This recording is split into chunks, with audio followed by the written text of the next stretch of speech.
আসসালামু আলাইকুম প্রিয় শিক্ষার্থী বন্ধুরা, আশা করি ভালো আছো। আমিও ভালো আছি। আজকে তোমাদের সামনে আমি আলোচনা করব cash flow statement direct method নিয়ে পার্ট 2 ক্লাস। পার্ট 1 আমি তোমাদেরকে cash flow statement indirect method করিয়েছিলাম। আজকে পার্ট 2 তে ডিরেক্ট মেথড নিয়ে আলোচনা করব। সুপ্রিয় শিক্ষার্থী বন্ধুরা, ক্যাশ ফ্লো স্টেটমেন্ট সাধারণত তিনটি অংশ: operating activities, investing activities, financial activities. Direct method শুধু অপারেটিং অ্যাক্টিভিটিসটা তোমার পরিবর্তন হয়। চলো আমরা এটা নিয়ে আলোচনা করি। সুপ্রিয় শিক্ষার্থী বন্ধুরা, সর্বপ্রথম আমি তোমাদেরকে অমর্স এ টু জেড লার্নিং টিপসের পক্ষ থেকে ওয়েলকাম, স্বাগত জানাচ্ছি। সুপ্রিয় শিক্ষার্থী বন্ধুরা, আমার ক্লাস যদি ভালো লাগে তাহলে তোমরা সাবস্ক্রাইব করবে আমার চ্যানেলটাকে অমর্স এ টু জেড লার্নিং টিপস এবং বেল বাটন ক্লিক করে রাখবে, যেহেতু পরবর্তী ক্লাসে আপডেট ক্লাস তোমাদের সামনে চলে যাবে নোটিফিকেশন। চলো বন্ধুরা, আজকে আমরা ক্লাসে চলে যাই। আজকের class cash flow statement direct method. সুপ্রিয় শিক্ষার্থী বন্ধুরা, সর্বপ্রথম আমি তোমাদেরকে পুরো ক্যাশ ফ্লোটা নিয়ে আলোচনা করব। তারপরে ক্যাশ ফ্লো অপারেটিং অ্যাক্টিভিটিসটা ওয়ার্কিংগুলো পরবর্তীতে আমি স্টেপ বাই স্টেপ তোমাদের সামনে নিয়ে আলোচনা করব। Cash flow statement operating activities সাধারণত দুটি ভাগে ভাগ করা হয় ডিরেক্ট মেথডে: cash receive from, cash paid from. তাহলে ক্যাশ রিসিভ ফ্রমের মধ্যে কি কি আসে? অ্যাকাউন্ট রিসিভেবল আসে, ইন্টারেস্ট রেভিনিউ আসে, ডিভিডেন্ড রেভিনিউ আসে। ক্যাশ পেইডের মধ্যে অ্যাকাউন্টস পেয়েবল আসে, অপারেটিং এক্সপেন্স, ইন্টারেস্ট এক্সপেন্স এবং ইনকাম ট্যাক্স এক্সপেন্সগুলো আসে। তাহলে বলতে পারো যে ভাইয়া, অ্যাকাউন্ট রিসিভেবল এবং ইন্টারেস্ট রেভিনিউ এবং ডিভিডেন্ড রেভিনিউ এগুলো তো প্রশ্নের মধ্যে দেওয়া থাকে না, এগুলো ওয়ার্কিং করে বার করে নিতে হবে। ক্যাশ রিসিভ ফ্রম আমি ওয়ার্কিং পরবর্তী স্লাইডে আমি তোমাদেরকে ওয়ার্কিং দেখিয়ে দেবো কীভাবে বার করতে হয়। ক্যাশ রিসিভ ফ্রম বার করাবো এবং ক্যাশ পেড ফ্রম কীভাবে বের করে নিতে হয় তা ওয়ার্কিংয়ে বোঝাবো। তাহলে যা বার হবে তবে net cash provided by operating activities. এবার আমি তোমাদেরকে পরবর্তী স্টেপে চলে যাব। পরবর্তী স্টেপ হচ্ছে গিয়ে cash flows from investing activities. Cash flow from investing activities এবং cash flow from financial activities. সুপ্রিয় শিক্ষার্থী বন্ধুরা, এবং তোমরা জানো ক্যাশ ফ্লো ফ্রম ইনভেস্টিং অ্যাক্টিভিটিসের মধ্যে সাধারণত দুইটি জিনিস আসে। এক হচ্ছে গিয়ে সেলস অফ ইকুইপমেন্ট অথবা sales of any fixed asset.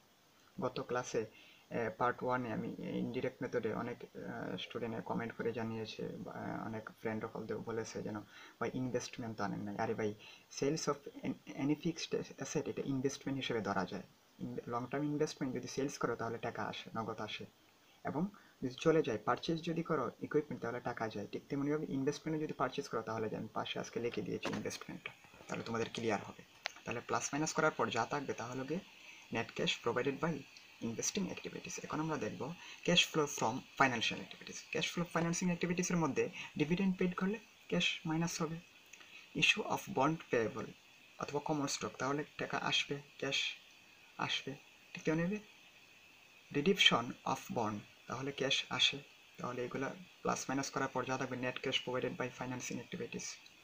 তাহলে আমরা cash flows from financial activities এবং cash flow from investing activities এবং cash flow from operating activities থেকে প্লাস মাইনাস করার পর যা থাকবে তা হবে গিয়ে নেট ক্যাশ ইনক্রিজ অথবা net decrease in cash. Net increase এবং নেট ডিক্রিজ ইন ক্যাশ থেকে আমরা ওপেনিং ক্যাশ যোগ দেব, প্লাস করব, অ্যাড করব। তাহলে নেট ক্যাশ থেকে ওপেনিং ক্যাশ যদি আমরা অ্যাড করি তাহলে যেটা বার হবে তাহলে এন্ডিং ক্যাশ। সুপ্রিয় শিক্ষার্থী বন্ধুরা, আমি তোমাদের পূর্বে বলেছিলাম যেন ইনডিরেক্ট মেথডে এই নিয়ম, ডিরেক্ট মেথডে শুধু একটি জিনিস পার্থক্য আছে, একটা হচ্ছে cash flows from operating activities. এখন ক্যাশ ফ্লো ফ্রম অপারেটিং অ্যাক্টিভিটিসের যে ওয়ার্কিংগুলো তা নিয়ে তোমাদের সামনে আলোচনা করব। ক্যাশ ফ্লো ফ্রম অপারেটিং অ্যাক্টিভিটিসে সাধারণত দুইটি জিনিস আসে, একটি হচ্ছে ক্যাশ পেড ফ্রম আর একটা হচ্ছে ক্যাশ রিসিভ ফ্রম। তাহলে ক্যাশ পেড ফ্রমের মধ্যে সর্বপ্রথম ওয়ার্কিং হচ্ছে, এক নম্বর ওয়ার্কিং হচ্ছে cash received from account receivable. Cash receive from account receivable আমাদের বুঝতে হবে যে এটার সাথে কার সম্পর্ক। ক্যাশ রিসিভ ফ্রম অ্যাকাউন্ট রিসিভেবলের সাথে আমরা জানি দেনাদার সাথে বিক্রয়ের সম্পর্ক। বিক্রয় যদি আমি দাঁড়ে করি তাহলে দেনাদার সৃষ্টি হয়। মনে রাখবে বিক্রয়টা জিনিসটা কি, বিক্রয় হচ্ছে আমার জন্য আয়। বিক্রয় যদি আয় হয়, বিক্রয়ের কোন ধরনের উদ্বৃত্ত প্রকাশ করে? সুপ্রিয় শিক্ষার্থী বন্ধুরা, তোমার ডেবিট ক্রেডিট ভালোভাবে ক্লিয়ার থাকতে হবে। পুঙ্খানুপুঙ্খ রূপে। কারণ এই ক্যাশ ফ্লো ডিরেক্ট মেথডে ডেবিট ক্রেডিট যদি ভালোভাবে ক্লিয়ার থাকে তাহলে তোমার direct method cash flows from investing activities তোমার অনায়াসে তোমরা করতে পারবে। তাহলে সেলস ক্রেডিট অতিরিক্ত আমরা জানি সম্পদ এবং ব্যয় ডেবিট, আয় দায় মূলধন ক্রেডিট। সেলস হচ্ছে আমার জন্য আয় সাধারণত ক্রেডিট অতিরিক্ত প্রকাশ করে, আমরা জানবো সেলস ক্রেডিট। এখন সেলসটা আমরা জানি কার সাথে সম্পর্ক, দেনাদারের সাথে সম্পর্ক। অ্যাকাউন্ট রিসিভেবল আমরা জানি চলতি সম্পদ, ওইটা যদি বৃদ্ধি পায় তাহলে ডেবিট, আর হ্রাস পেলে ক্রেডিট। তাহলে আমরা ক্রেডিটে আমরা যোগ দেবো, এই জন্য আমরা লিখেছি প্লাস দিয়ে লিখেছি অ্যাকাউন্ট রিসিভেবল ডিক্রিজ ক্রেডিট, তাহলে প্লাস করবে। ঠিক তেমনি হবে অ্যাকাউন্ট যদি ইনক্রিজ হয়, অ্যাকাউন্ট রিসিভেবল যদি ইনক্রিজ হয় মানে চলতি সম্পদ যদি বৃদ্ধি পায় তাহলে ক্রেডিট হয়, চলতি সম্পদ যদি বৃদ্ধি পায় তাহলে কি হয়, ডেবিট হয়। তাহলে অ্যাকাউন্ট রিসিভেবল কি ইনক্রিজ ডেবিট, তাহলে প্লাস মাইনাস করার পর যা থাকবে তা আমাদের অ্যামাউন্ট বাইর হবে cash receive from account receivable. সুপ্রিয় সেখানে তোমরা নিশ্চয়ই বুঝতে পারছো যে সেলসের সাথে তুমি অ্যাকাউন্ট রিসিভেবল ডিক্রিজ হলে মাইনাস করবে, এটা যদি ক্রেডিটে প্লাস করবে, আর যদি ডেবিট হয় মানে ইনক্রিজ যদি হয় তাহলে ডেবিট, তাহলে এটা মাইনাস করবে। তাহলে যা বাইর হবে তা হলো cash receive from account receivable. এখন আমরা ওয়ার্কিং টুতে চলে যাব। ওয়ার্কিং টুতে দেওয়া আছে cash receive of interest and dividend. সুপ্রিয় শিক্ষার্থী বন্ধুরা, ইন্টারেস্ট এবং ডিভিডেন্ড দুইটা সেম কথা, কোনো পরিবর্তন নেই, কারণ দুইটাই আমাদের জন্য আয়, লভ্যাংশ আর হচ্ছে কি সুদ, দুইটাই আমার জন্য আয় হিসেবে আমি গণ্য করি, আমি একটু ধরি আর কি, কারণ এটা দুইটা সেম, কোনো হালকা ব্যবধান, কিছু ব্যবধান আছে। সুপ্রিয় শিক্ষার্থী বন্ধুরা, ইন্টারেস্ট, রেভিনিউ এবং ডিভিডেন্ড আমরা জানি এটা আমার জন্য আয়। আমি বলেছিলাম পূর্বে যে সম্পদ এবং ব্যয় ডেবিট, আয় দায় মূলধন ক্রেডিট, তাহলে এগুলো আয় ক্রেডিট, তাহলে আমরা লিখছি আয় ক্রেডিট, ইন্টারেস্ট, রেভিনিউ এবং ডিভিডেন্ড ক্রেডিট। ঠিক তেমনইভাবে ইন্টারেস্ট এবং ডিভিডেন্ড যদি এগুলা রিসিভেবল যদি ইনক্রিজ হয়, আমরা জানি আয় যদি আমরা জানি যদি এটা রিসিভেবল যদি আয় ইনক্রিজ, তাহলে ইনক্রিজ আমরা জানি কী হয়, কারণ ডিভিডেন্ড মনে রাখবে লভ্যাংশ যদি আমরা কারো কাছে পাই মানে এটা আমার জন্য কি দায়, তাহলে আমরা দায় যদি আমরা জানি ইনক্রিজ হয় তাহলে কি হয়, ক্রেডিট হয়। এই জন্য ক্রেডিট আমরা দিয়ে আমরা এটা দুইটা মাইনাস করে দেবো, আয়ের সাথে দুইটা। ঠিক তেমনই হবে ইন্টারেস্ট, ডিভিডেন্ড রিসিভেবল, ওইটা দায়, আমরা যদি দায় যদি ডিক্রিজ হয় তাহলে কি হয়, ডেবিট হয়, আমরা এটা মাইনাস করে দেবো।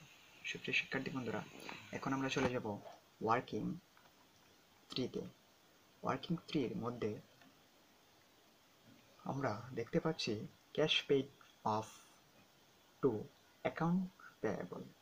ওয়ার্কিং থ্রির মধ্যে দেখতে পাচ্ছি cash paid two accounts payable. Accounts payable আমার জন্য কি, ওইটা দায়।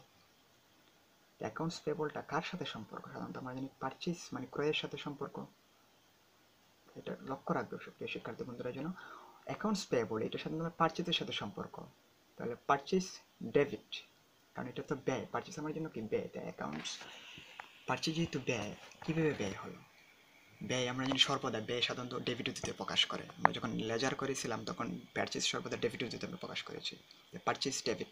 পারচেজের সাথে সম্পর্ক কার, অ্যাকাউন্টস পেয়েবল। অ্যাকাউন্টস পেয়েবল আমরা জানি কি দায় যদি বৃদ্ধি পায় তাহলে কি, দায় বৃদ্ধি পেলে ক্রেডিট, আর হ্রাস পেলে ডেবিট। আমরা লিখবো প্রথম আমরা যেহেতু ডেবিট উদ্ধৃতিতে প্রকাশ করছে পারচেজ, তাহলে আমরা ডেবিট আগে লিখি, তাহলে অ্যাকাউন্টস পেয়েবল ডিক্রিজ ডেবিট, এটা প্লাস করে দেবে, ডেবিটে প্লাস। এখন যদি মাইনাস করতে চাই তাহলে আমরা দেখতে হবে অ্যাকাউন্টস পেয়েবল দায়টা ইনক্রিজ হয়েছে মানে বৃদ্ধি পেয়েছে, যেহেতু অ্যাকাউন্টস পেয়েবল ইনক্রিজ হয়েছে সেই জন্য আমরা ওইটা ক্রেডিট লিখবো, কারণ দায় যদি ইনক্রিজ হয় মানে বৃদ্ধি পায় তাহলে এটা ক্রেডিট হয়, তাহলে মাইনাস করব। মাইনাস করার পর যে অ্যামাউন্টটা থাকবে তাহলে গিয়ে cash paid two accounts payable, তাহলে আমরা এটা ক্যাশ পেইড করব। তাহলে আমরা লিখতে পারি cash paid two accounts payable, যে অ্যামাউন্টটা আসবে তা আমরা প্লাস মাইনাস করার পর পারচেজ থেকে ডিক্রিজ যোগ দিব, আর ইনক্রিজ অ্যাকাউন্টস পেয়েবল ইনক্রিজটা মাইনাস করবো, করার পর যা থাকবে তা হবে গিয়ে cash paid two accounts payable. সুপ্রিয় শিক্ষার্থী তোমরা বলে থাকো যে ভাইয়া প্রশ্নের মধ্যে তো পারচেজ দেওয়া থাকে না, তাহলে আমরা পারচেজ কেমনে বার করবো। নো প্রবলেম, আমি তোমাদেরকে পারচেজ কীভাবে বার করতে হয় তা আমি তোমাদেরকে এখন আমি শিখিয়ে দেব। আমরা জানি পারচেজের সাথে কার সম্পর্ক থাকে, একবার চিন্তা করো তো।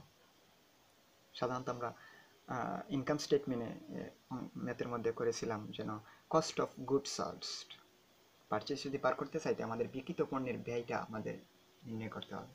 তো এটা দেওয়া থাকবে প্রশ্নের মধ্যে। যদি পারচেস না দেওয়া থাকে তাহলে বিক্রিত পণ্যের ব্যয় অর্থাৎ কস্ট অফ গুড সোল্ডস এটা দেওয়া থাকবে।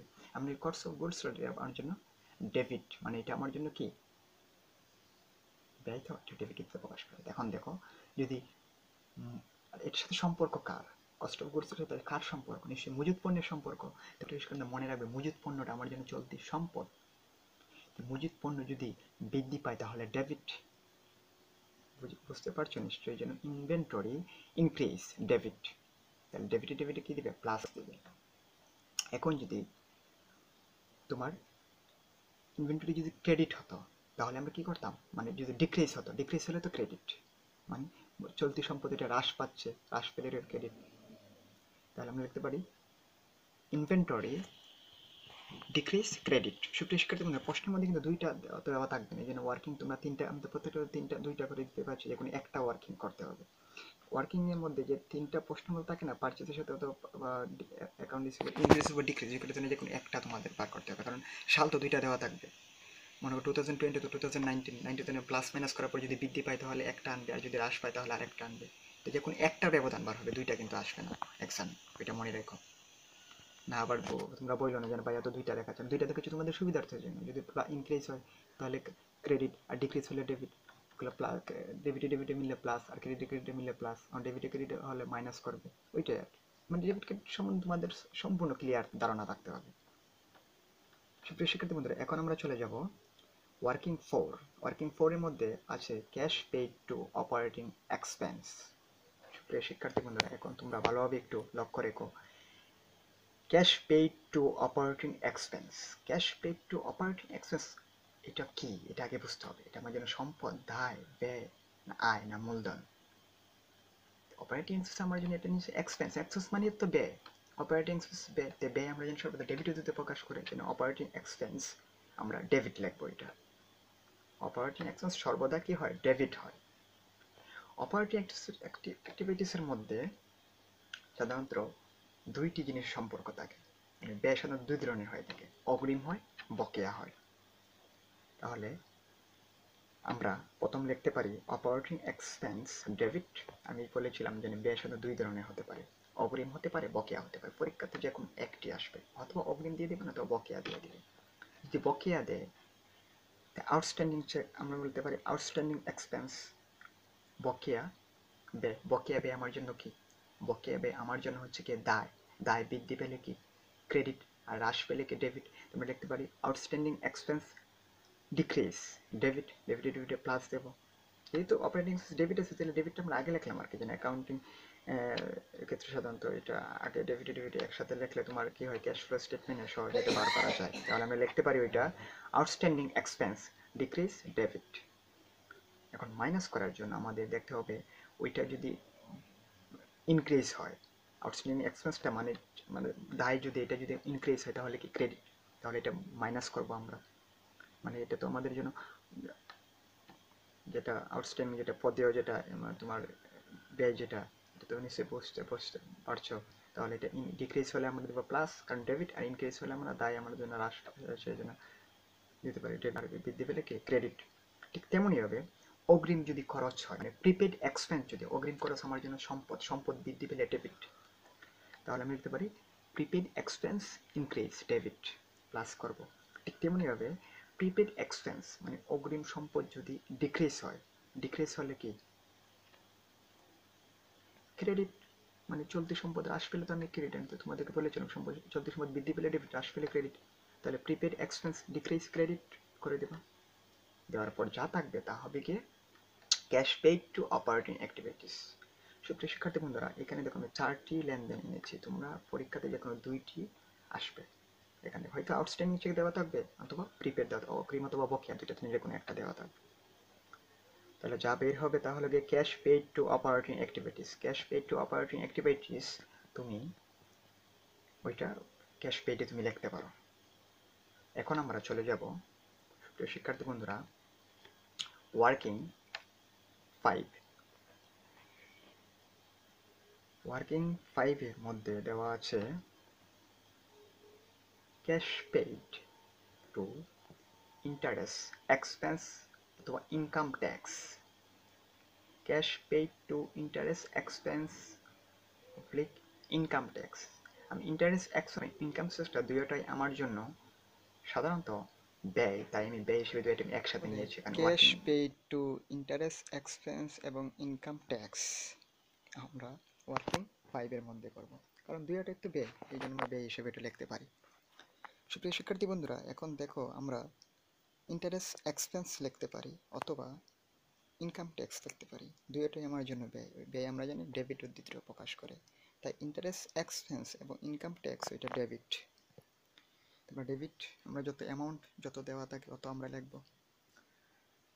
এখন দেখতে হবে ক্যাশ পেইড টু ইন্টারেস্ট এক্সপেন্সটা ওইটা পেয়েবল ইনক্রিজ হয়েছে নাকি ডিক্রিজ হয়েছে, আমরা জানি ওইটা আমার জন্য দায়। পেয়েবল যদি হয় তাহলে এটা দায়, দায় যদি বৃদ্ধি পায় তাহলে ক্রেডিট, আর হ্রাস পেলে ডেবিট। তাহলে আমরা ইন্টারেস্ট এক্সপেন্স অথবা ইনকাম ট্যাক্স ওইটা পেয়েবল ডিক্রিজ, ডিক্রিজ ডেবিট। তাহলে ডেবিটে ডেবিট আমরা প্লাস করতে পারি, এই জন্য লিখলাম প্লাস ইন্টারেস্ট অথবা ইনকাম ট্যাক্স পেয়েবল ডেবিট। ঠিক তেমনইভাবে যদি ইন্টারেস্ট এবং ইনকাম ট্যাক্স যদি পেয়েবল ইনক্রিজ হয়, মানে দায়টা যদি বৃদ্ধি পায়, দায় বৃদ্ধি পেলে ক্রেডিট, তাহলে ইন্টারেস্ট এবং ইনকাম ট্যাক্স পেয়েবল ইনক্রিজ, তাহলে ক্রেডিট। তাহলে প্লাস মাইনাস করার পর যা থাকবে তা হবে cash paid to interest expense অথবা ইনকাম ট্যাক্স, যে কোনো একটি তুমি লিখে দিতে পারো। সুপ্রিয় শিক্ষার্থী বন্ধুরা, এভাবে আমরা ওয়ার্কিং 4 এবং ওয়ার্কিং 5, 1, 2, 3, 4, 5 প্রত্যেকটা ওয়ার্কিং ভাবে করে তোমরা ক্যাশ ফ্লোস ফ্রম অপারেটিং অ্যাক্টিভিটিসের মধ্যে তোমরা প্রত্যেকটি অ্যামাউন্টে যত অ্যামাউন্ট যত বাইর হবে তত তোমরা বসাবে। সুপ্রিয় শিক্ষার্থী বন্ধুরা, আশা করা যায় তোমরা নিশ্চয়ই প্রত্যেকটা ওয়ার্কিং পুঙ্খানুপুঙ্খভাবে বুঝেছ। নেক্সট পরবর্তী ক্লাসে তোমাদেরকে আমি অন্য কোনো চ্যাপ্টারের নতুন কোনো বিষয় নিয়ে তোমাদের সামনে হাজির হব। তারপরও আমি আবার তোমাদেরকে বলে দিতে যাচ্ছি ওয়ার্কিংগুলো, প্রত্যেকটা ওয়ার্কিং তোমরা বসাবে ক্যাশ রিসিভ ফ্রমের মধ্যে। ওয়ার্কিং 1, 2, 3 মানে যে কোনো 2টা থেকে 3টা পরীক্ষাতে আসে আর কি। ক্যাশ রিসিভে তেমনিভাবে ক্যাশ পেইডের মধ্যে এগুলো বসাতে পারো। Accounts payable, operating expense, interest এক্সপেন্সগুলো এগুলো বসাবে। বসানোর পর যা থাকবে প্লাস মাইনাস করার পর দেখতে পারো cash flows provided by operating activities. এখন বির মধ্যেও ঠিক সেম পর্ব। ক্যাশ ফ্লোস ফ্রম ইনভেস্টিং অ্যাক্টিভিটিসের মধ্যে সেলস, পারচেস, এগুলো তো আমরা ইনডাইরেক্ট মেথডে আমরা করিয়েছি, সেম কোনো পরিবর্তন নাই। এগুলো সাধারণত আমরা সেলস যদি হয় তাহলে প্লাস করবে, আর পারচেস হলে এগুলো টাকা পেড মানে বিয়োগ দিতে, net cash provided by investing activities নির্ণয় হবে। তেমনিভাবে cash flows for financial activities same, তুমি আগের ওয়ার্কিংগুলো তুমি করে নিতে পারো, নো প্রবলেম।